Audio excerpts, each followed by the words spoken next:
and welcome to this episode of Authentic Achievement, where I'm joined by the fabulous Daniel Gomez. Daniel, welcome. Thank you for having me, Kim. I'm honored to be here today.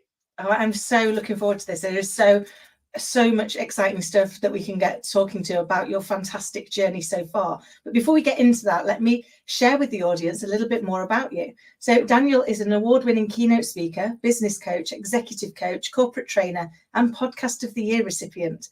Daniel speaks and coaches at events all over the world. His passion is to elevate businesses and entrepreneurs to achieve their true potential through their training and coaching programs. Daniel has empowered his clients to achieve epic success in their personal and professional lives. He's an international best-selling author. His book, The Makings of a Millionaire Mind, was published to give people the right approach, the right attitude, and the right heart in becoming a millionaire God's way so that they don't self-implode or self-destruct. Daniel's high energy and ability to unlock the untapped potential in people has made him a highly sought-out keynote speaker and corporate trainer for top organizations, including the US Air Force. He was honored with the Best of 2019, 2020, and 2021 awards for his training and business coaching. And he and his wife, Mary Gomez, believe in giving back and supporting women whose lives have been impacted by breast cancer through their non-profit, the Mary Strong Foundation. And Daniel, what an amazing, amazing journey. I don't know where to start, but could you share with us kind of your journey so far and what got you into doing business coaching? Well, I never imagined I was going to be a business coach and a speaker, and God has a way of putting things in perspective for us. Sometimes we have our plan and we're going 100 miles an hour, and then we get a little roadblock. And in 2017, my wife was diagnosed with breast cancer. And when she was diagnosed with breast cancer, I was saving up money to buy my own dealership. I worked at a Chevrolet dealership here in the States, and just my wife made a decision to have a double mastectomy. And you being a woman, you understand if a woman loses her breasts, Yes. It's not easy. So she got depressed on me, and that was the tipping point and the pivotal point of where everything changed for all of our lives, because I ended up resigning to take care of her because she was depressed. But little did I know that I would never go back to the automotive industry, that I would become the motivational speaker Daniel Gomez Inspires. And from there, I never realized, because I had 100 employees, I ran a Chevrolet dealership for many, many years, almost 2 decades. Sometimes you don't realize what you do because you're in the forest so much. But I really had a chance to step out of the forest, Kim. And as I stepped out of the forest, I realized I knew more about business leadership and everything than I gave myself credit for. Because people would talk to me about coaching, and I'd be like, I'm not a coach. But then God started showing me, Daniel, you know this. And I never understood. I thought everybody was getting paid to speak in 2018 and 2019. We did phenomenal. We hit over 6 figures both years in a row. I thought everybody was a paid speaker, but to my surprise, when COVID happened, we lost close to $50,000 in paid speaking engagements. Wow. And that's when we started our Sticker Shock Speaking Academy right here. And we had speakers come in from all over the world in July of 2018 during COVID, because they thought the world was going to be locked down for a couple of weeks, and it was locked down forever. But Texas was open. The big state of Texas was open. So was San Antonio. And God said, you need to show these people how to become paid speakers. And the rest is history. And I've never looked back. I love it. And I think you're right. I think sometimes we think we're on the right path. And I always say it's the plot twist moment. It doesn't quite go where you were going, but as the old saying says, when God closes a door, somewhere he opens a window, and we just have to look for that, don't we? And I love that actually you took that lesson, and then you looked at how do you give back, how do you have a greater impact on the wider world. And I'd just love to ask first, how's your wife now? Well, she's alive. She's telling me what to do now. She runs the house now. And so many times in life, we don't realize that we take a lot of things for granted. And what we take for granted, we lose sometimes. And I was fortunate enough to where God was able to open my heart and my eyes to realize, either you have, put it this way. Now that I do business coaching, everybody always, either they complain or they're upset about things. And the truth is, you need to change. You as a leader need to change. You as a business owner need to change. You as a human being need to change in order for things to change. The outer world is a reflection of our inner world. And as I realized that Daniel needed to change, man, it was amazing that I didn't realize how much I needed to change though. Yeah. Sense? It makes total sense. It's it really resonates because me and my little girl, every day we spend a bit of time doing what we're grateful for, because we realized that we were taking a lot of things for granted, and focusing on what we didn't have yet instead of being grateful for what we had already. And I think sometimes I've certainly seen it kind of in what I do, where everybody, it's always somebody else's fault. It's like we go into organisation there. I've got a cultural problem, and so then you've got a leadership problem. Your culture reflects you as the leader. So if you don't like what it's doing, you've got to look in here, not out there, because it is purely going to be a reflection of what you're doing. And it doesn't matter what you say you're doing; it's what you're actually doing that counts. So people buy into not just what you're saying, but what you're doing and how you're being and how you're showing up in the world, don't they? Yes. And the beautiful thing is, I embrace the identity of being a speaker and then being a coach. And people were coming to me for advice. And I'm like, well, how do you know that? And see, I still wear my Chevrolet ring. We would go to business school, and I said, man, like, I guess I do know more about business. And then as sticker shock started exploding, it's like, no, that's the problem. People have the mindset that I want to be a speaker. So they fail because they never want to build a speaking business. And the whole approach that I took from the get-go was, I'm not just going to be a speaker, I'm going to build a speaking business. Yeah. So when you come to our Sticker Shock Speaking Academy, we don't just teach you how to speak. We teach you, hey, from A to B, what's the roadmap to how do I find my speaking engagements? How do I interact with the event planner? What does a speaker application look like? And then we put you on an amazing stage that we invested thousands on, and we record you and we give you all the tangibles. And it's really amazing to see how some of our amazing students and attendees come, like Anthony Pollard, Tony Pollard came from one September to the next September, over $75,000 in paid honorariums. Michelle Hoskins, soon as she left, 2 weeks later, she got her first $5,000 paid speaking engagement. So it's phenomenal. Since then, Michelle has made over $250,000 speaking. It's Right. like, it's just it's powerful. It's one thing when you do it, but when your people that you're coaching and mentoring do it. So I just kind of embraced the identity of business coach. And once I did, it's like the doors opened up and I started seeing everything kind of line up. And I'm like, wow, now I was open to the idea. And ladies and gentlemen, I want you to understand this. What idea are you close to? What idea has God put in your heart, but you're not receiving it? There's opportunities all around you, but you're not seeing it because you're close to the idea. You're close to the concept.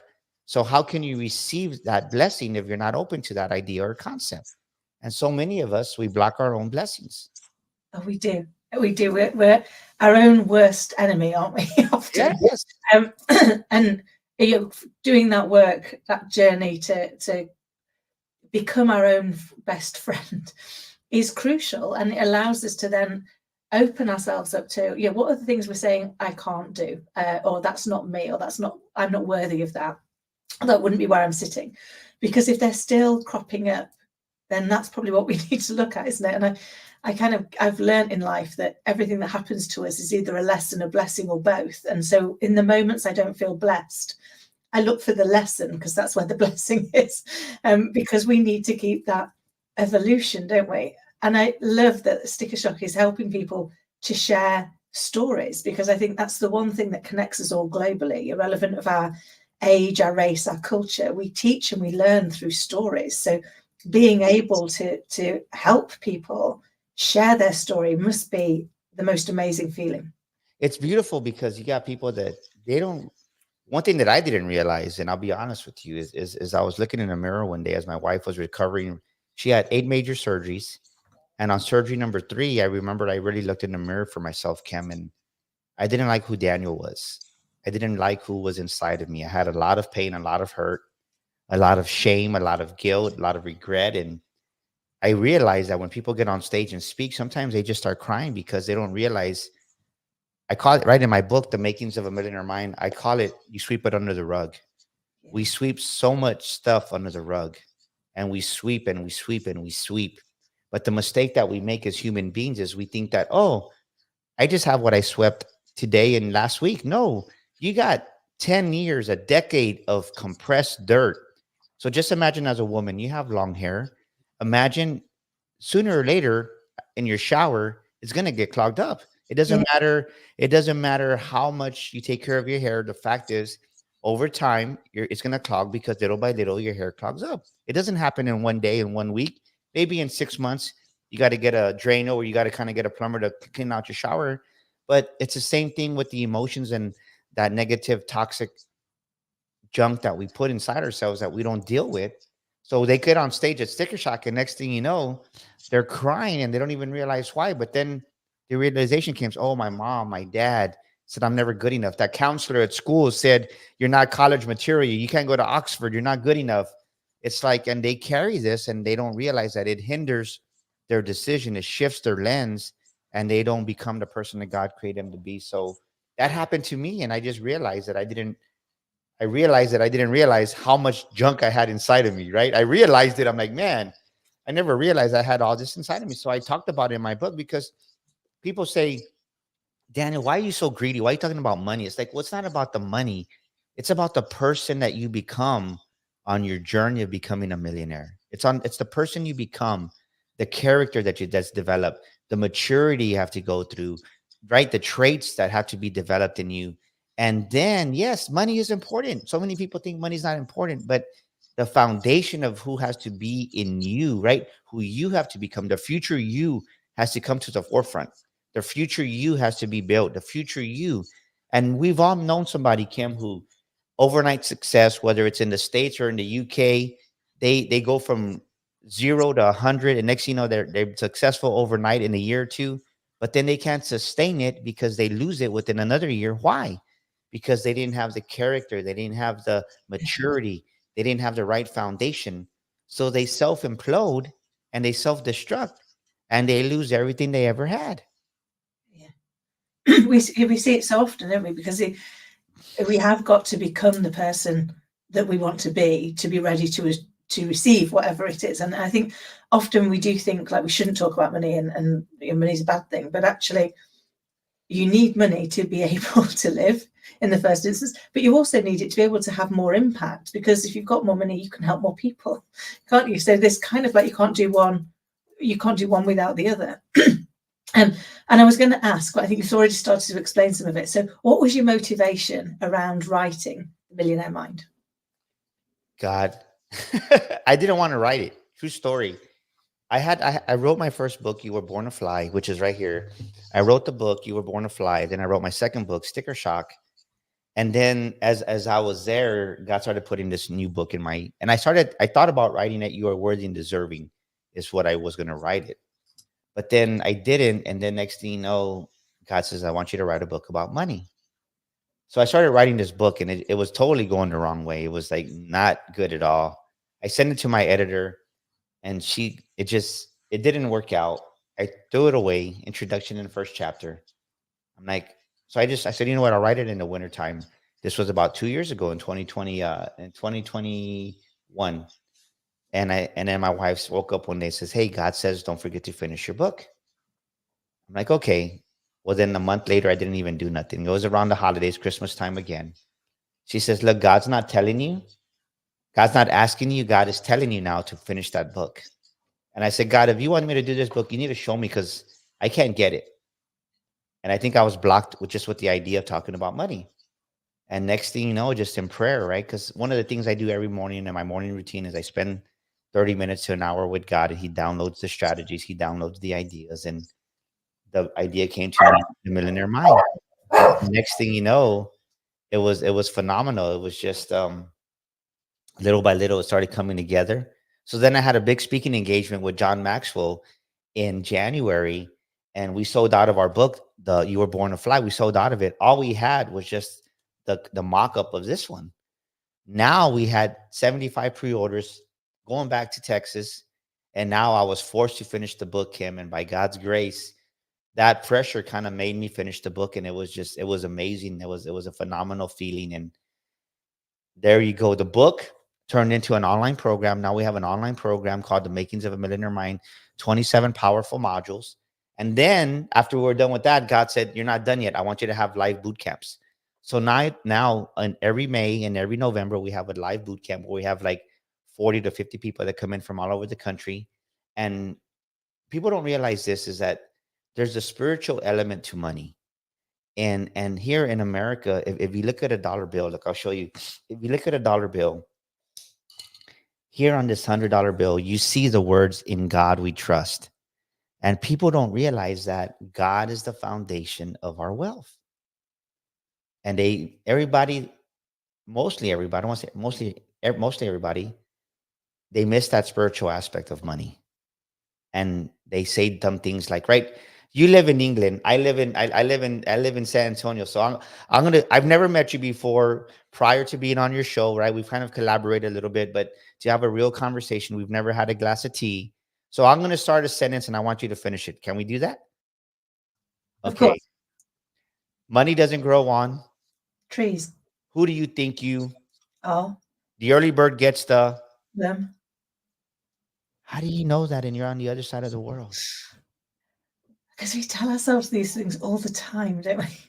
And we make them true. I say to my little girl's 7, and she'll come home and she'll go, "Oh, Mummy, I'm rubbish at drawing trees." I'm like, "Don't ever, ever say you're rubbish. Because you say it, you'll believe it. Whatever we're saying to ourselves will become our reality." And then we pass it round, don't we?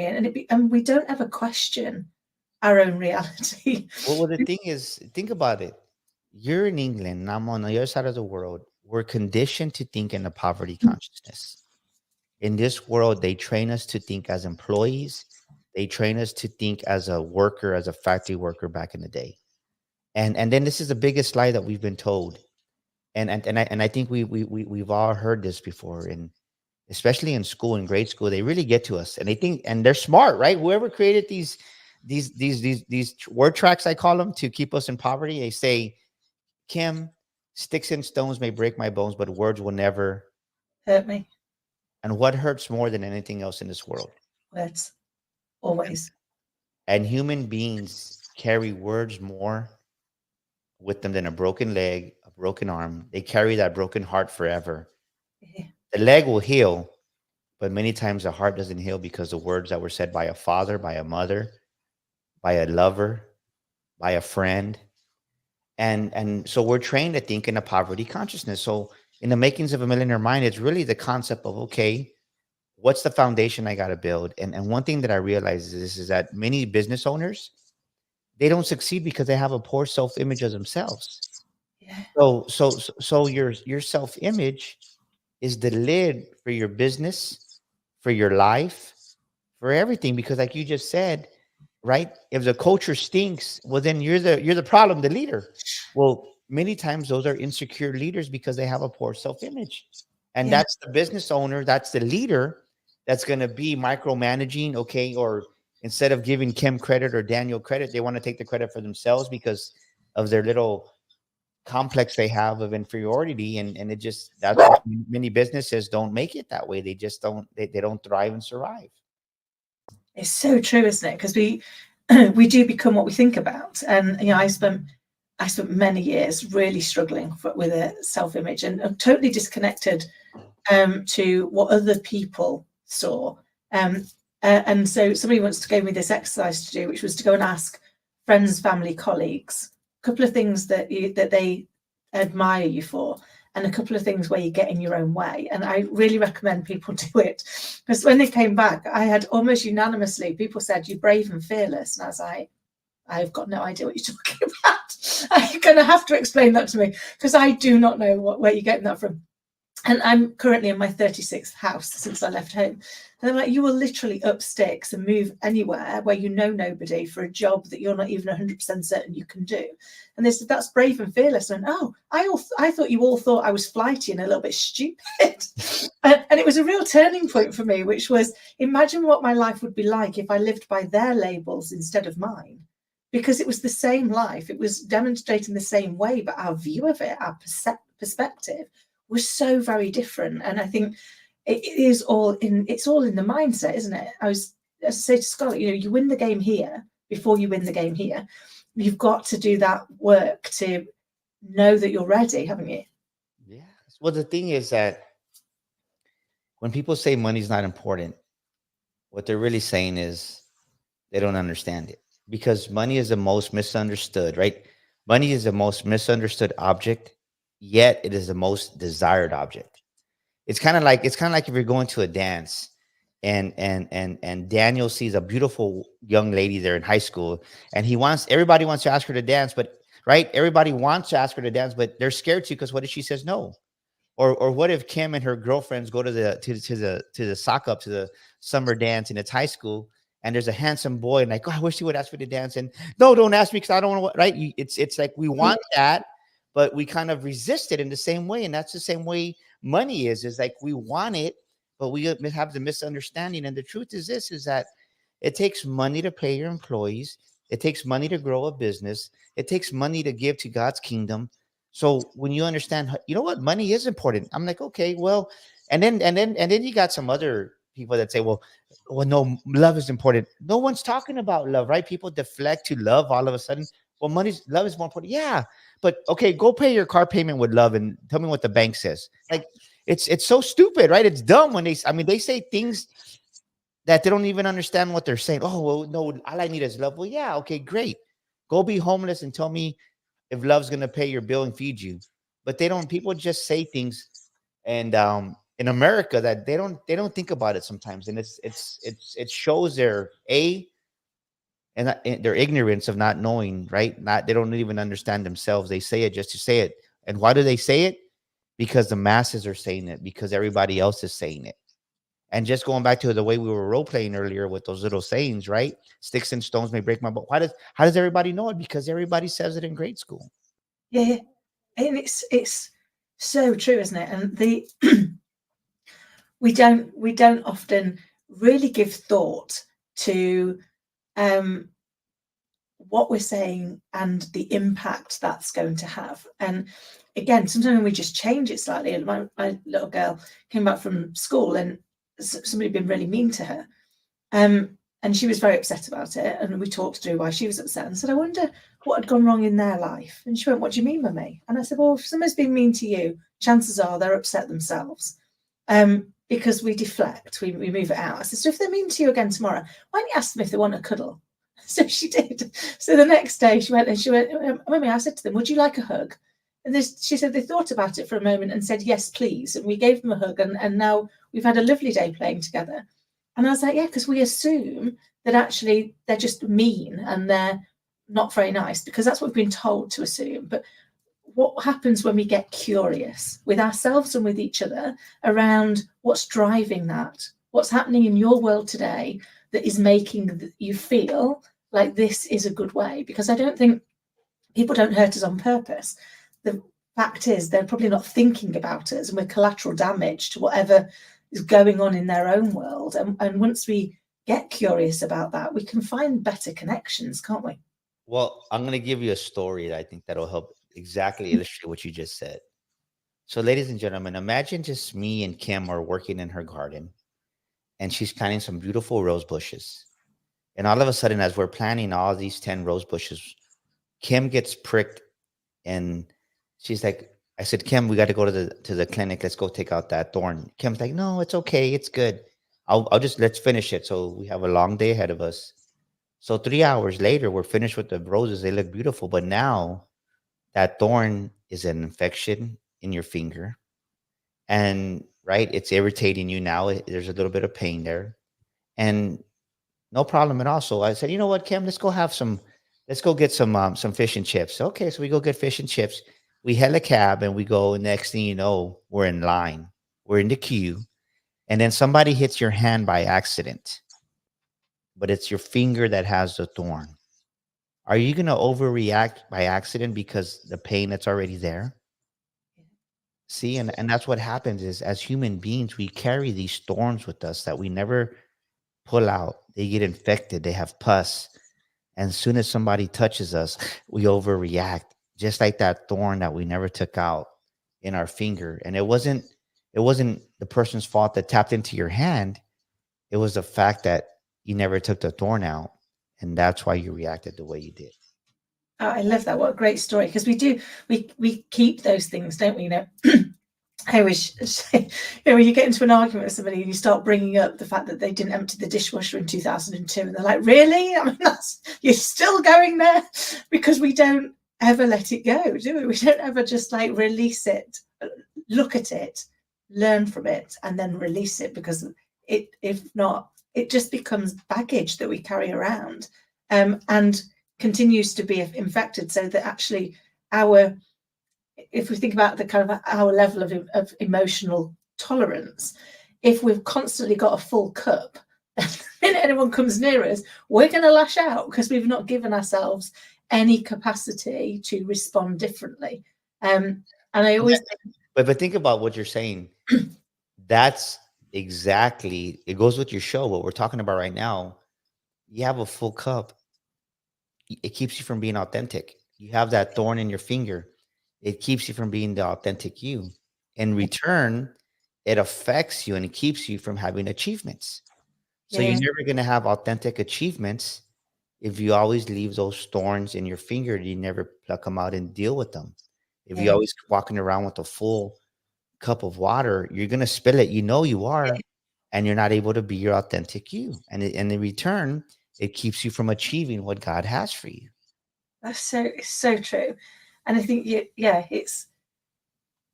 I think we grow through our pain when we go through our pain. And often we don't go through it. We kind of like, we do. I mean, we have the experience, but we don't go back to it and go, why did I experience that? What was it there to teach me? Or how was it redirecting me? What was it that I needed to do differently to learn? Or to, and similarly to yourself, Daniel, when you shared earlier, that sometimes you look in the mirror and you don't like what looks back.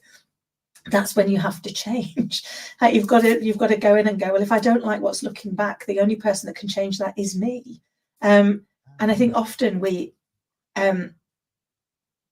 blame other people.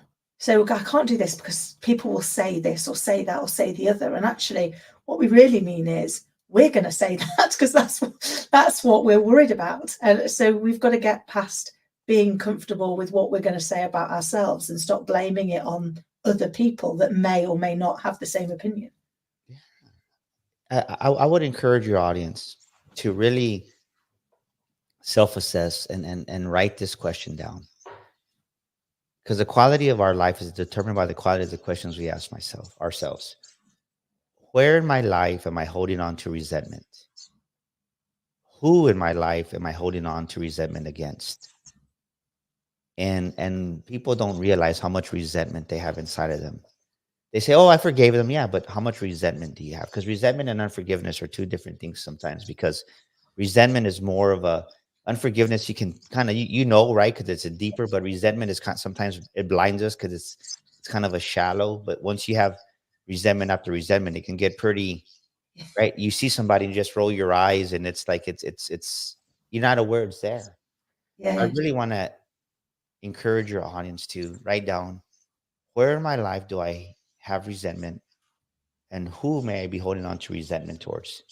And just ask yourself that question and write it down, and put your name there, right? And audience, put your name there. So the exercise would say, Daniel, who may you be holding on to resentment towards? Kim, who in your life may you have resentment? Yeah. And when you do that, it might not come up that instance, but I guarantee you, one of my clients was arguing with me. That's so stupid. Nope. The next day he was crying. He goes, I didn't realize how much resentment I had towards my stepmom. Great questions, because already it gets your brain thinking, and it makes you look at it from a different perspective. And I agree. Our life is fueled by the quality of the questions we ask. And I love when you get that question and you see that it unlocks something for people, or you see that it unlocks it for you, because it's made you see it from a different angle, from a different opportunity to go, that's why they say there's always three versions of the truth, isn't there? My version, your version, and what actually happened. We're viewing it from a slightly different perspective, and we're viewing it through the lens of everything that's happened to us before. And our emotional brain responds 24 times faster than our thinking brain. So we like to think that we're brilliantly logical human beings, but the fact is, what happens is, whatever's going on in our world, we emotionally respond to it, and then we react to what it made us feel. And often that can be the thing to pull us back, isn't it? What's actually happening and how did it make you feel? Because if you don't ask those two, you're going to be over here responding with emotion, and the facts over here are telling us a very different story. Yeah, and those very things keep us in that loop that keep us from becoming a millionaire. Like that unforgiveness, resentment, we harbor those emotions, and you'd be surprised how many people, once they have a block unlocked, they realize like, wow, like that's what's keeping you. Because what happens is they start, you start, your business starts to start doing well. Well, then you're triggered from something else because you're dealing with unresentment, but you're dealing with resentment and unforgiveness that you haven't dealt with. And you self-sabotage and you start arguing with your employees, you argue with somebody, a customer, and you kill yourself. And it's just like, it's a revolving loop. Yeah, And yeah. your business is stuck at that level because you as a human being, you as a business owner, you fail to deal with the real issues. Just think about this right now on your side of the world. They just finished building the tallest skyscraper ever in the world in Dubai. Everybody knows that. Well, what people are failing to realize is that same building in Dubai, it also has the deepest foundation in the world. So the higher you go, the deeper God needs to go in you to make sure you have the right foundation. And many people don't want to deal with those deeper issues that we're talking about, the resentment, the shame, the grieving, whatever it is that's unresolved there. That's what's hindering people from going to the next level in business.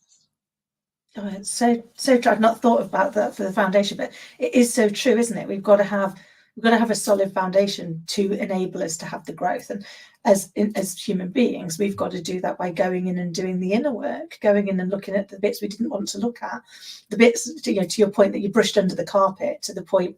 I know certainly in my life before I started looking at it, the carpet was like, there wasn't a lot of space between the carpet and the ceiling. There was that much stuff that got brushed underneath it. And you had to crouch. So you have to go back and look at those, don't you? So that you can get rid of it and create the space to receive what it is that you're wanting to achieve in life. Yeah. And the mistake that we make, especially, right, and I can say this because I'm a believer, the biggest mistakes believers say is, oh, I already forgave, I already did that. Yeah, duh. That was for level 2, but now you're at level 3. Guess what? Now you got to deal with deeper stuff. Because if God was to show us everything that was wrong with us, Kim, our heads would explode and we would implode ourselves. Like it's too much junk that we haven't, that it's humanly impossible. We would really, I mean, it just, we don't have the capacity for that. So as God is growing us and maturing us, well, then he's showing you, it's kind of like this is the best way to describe it, ladies and gentlemen, because you're like, Daniel, I don't believe what you're talking about. I'm going to prove it to you. 10 karat gold is a level 1. It's gold, but it's not as pure as 14 karat gold. So to get to 14 karat gold to level 2 in your life and business, it has to be heated more. It has to be taken off those. There's more impurities in there. It's not as pure as right. 10 is not as pure as 14. But then you go to 18 karat gold. Well, now it's heated even more. It's pure. It's stronger. Well, that's level 3 in business. So no matter how high you go, and the ultimate is right, 21 karat gold. It's pure gold compared to 10 karat. Totally, almost double the price per carat, a lot purer, stronger. Well, guess what? That's the same thing in levels in your life and business. And you got it right. If gold has to be heated and purified to get stronger, what makes you think as a human being you don't have to be? And that's the mistake that we make. I love that. What a great analogy. It always reminds me, I always say to people, diamonds are just stones that did really well under pressure. Yeah. Because they had to be put under pressure to become diamonds. I could literally chat to you on this forever. Could you tell us more, though, about the Marry Strong Foundation? Because I want to make sure that we share that with the audience as well. Yeah. So our website is at the mightystrongfoundation.com. And my wife is a breast cancer survivor. So we have a women's conference called Finding Your Inner Beauty. And we bring in women to really encourage them and edify them, and just a community where they can just tell themselves that they're beautiful. Because when my wife had a double mastectomy, she didn't feel beautiful. So with the Yes. Mighty Strong Foundation, we we raise money in our conference to help women that maybe need help with the chemotherapy or with the payment. Because when we were going through the journey, people don't realize that even with insurance here in America, you're still spending $1,000, $2,000 a month on doctor visits, aside from everything else you're paying. Yeah. And everybody said, we'll help you in 90 days. I'm like, well, hell, in 90 days, we ain't gonna need your help. It's not gonna matter. Like, I need your help today. Yeah.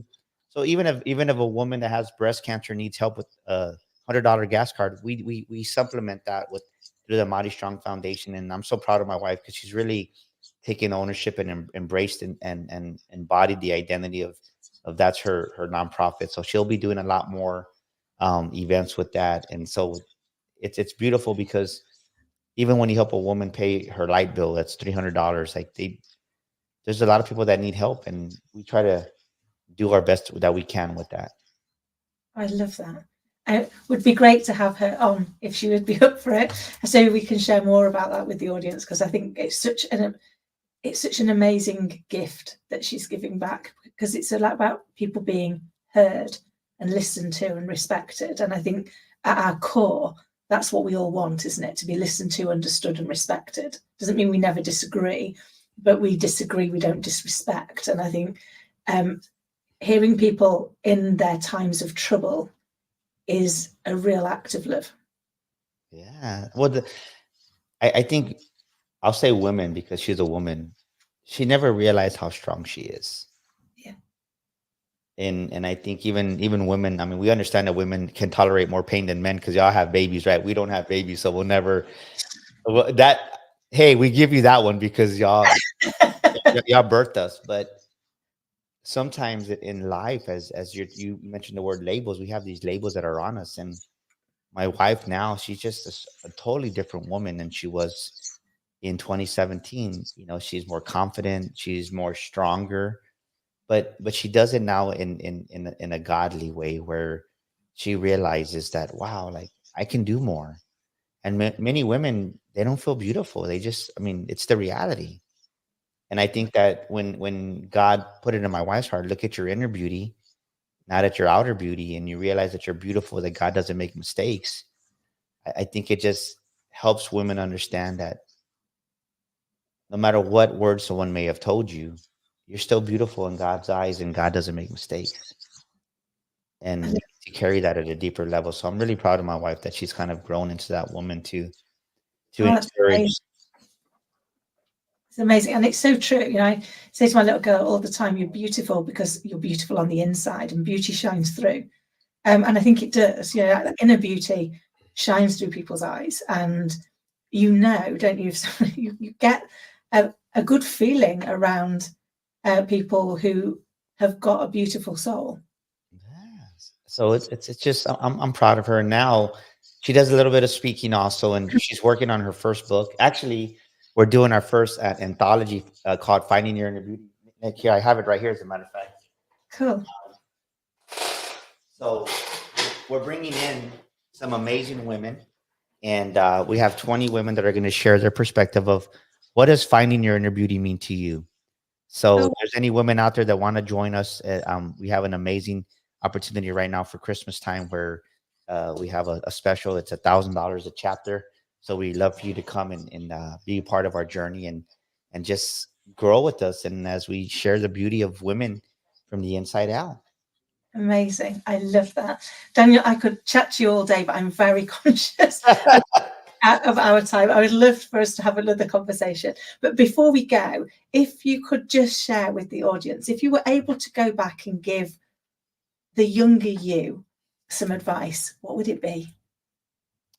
Put God first from the get-go.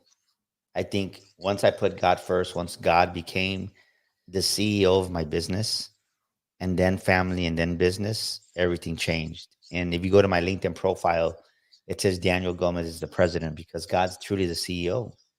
And once I made him the CEO, our business doubled again. And this year we had a record-breaking year in 2023 during a recession, as they say in the United States. It says God's not limited to the world's economy because I'm of God's economy. So I would encourage your audience to put God first as their CEO, and watch the magic of what he's going to do. I love that. Daniel, thank you so much. You've added so much value. I will ensure that in the notes below are all the ways people can get in touch with you and connect further to learn more about how they too can create the life they want. Yes. And if you're in the States, text the word millionaire, that's millionaire, to 210-942-5059. That's 210-942-5059. And look me up. Daniel Gomez Inspires is my brand on Instagram and Facebook. So thank you for having me, Kim. It's been a blessing. Pleasure. Take care.